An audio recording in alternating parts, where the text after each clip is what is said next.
Show that one and only one out of n+1 and n+2 is divisible by 3 when n is a positive integer. अब basically कहा गया है कि अगर हमारे पास ये 3 नंबर हैं for any positive integer, n एक पॉजिटिव इंटीजर है, इतना क्लियर है। इस पॉजिटिव इंटीजर के लिए इनमें से कोई एग्जैक्टली एक ही रहेगा जो 3 से डिविजिबल है, बाकी सारे डिविजिबल नहीं होंगे। अब मान के चल लेते हैं कि हम मान लेते हैं कि n को डिवाइड कर देते हैं 3 से डिवाइड करेंगे तो यहाँ पर रिमाइंडर आ जाएगा और यहाँ पर क्वोशिएंट आ जाएगा। तो यूक्लिड्स डिवीजन लेमा के हिसाब से हम क्या बोल सकते हैं कि n can be written as 3 times of q plus r। अब r की वैल्यू क्या हो सकती है, 0 से ग्रेटर हो सकती है लेकिन 3 से स्मॉलर रहेगी, तो मतलब r या तो 0 हो जाएगा या 1 होगा या 2 होगा। इतना क्लियर है। अब देखिए यहाँ पर अगर r 0 रहेगा तो क्या आएगा, if r is equal to 0 तो ये कितना आ जाएगा, तो n की वैल्यू तो आ जाएगी हमारे पास 3 टाइम्स ऑफ q, और n+1 की वैल्यू कितनी आ जाएगी, यहाँ पर आ जाएगा हमारे पास 3 टाइम्स ऑफ q प्लस 1, और n+2 की वैल्यू आ जाएगी 3 टाइम्स ऑफ q प्लस 2। इतना क्लियर है।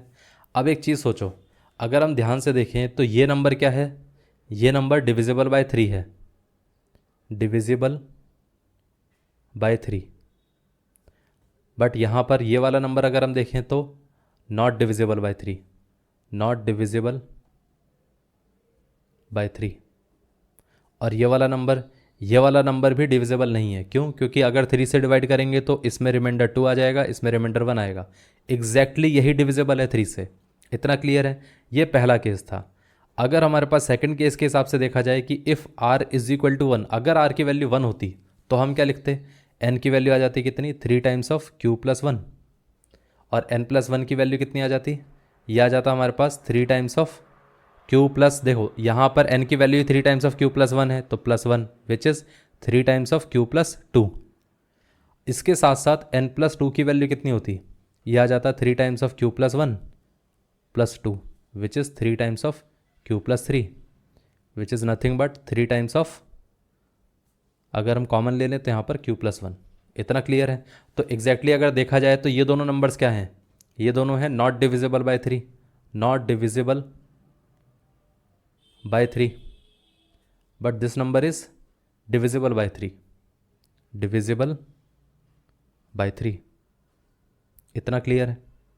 अब इसी तरीके से अगर हमारे पास यहाँ पर रिमाइंडर क्या हो जाता, अगर रिमाइंडर हमारे पास r इज इक्वल टू 2 रहता, तब n की वैल्यू कितनी आती, तब n आ जाता हमारे पास 3 टाइम्स ऑफ q प्लस 2।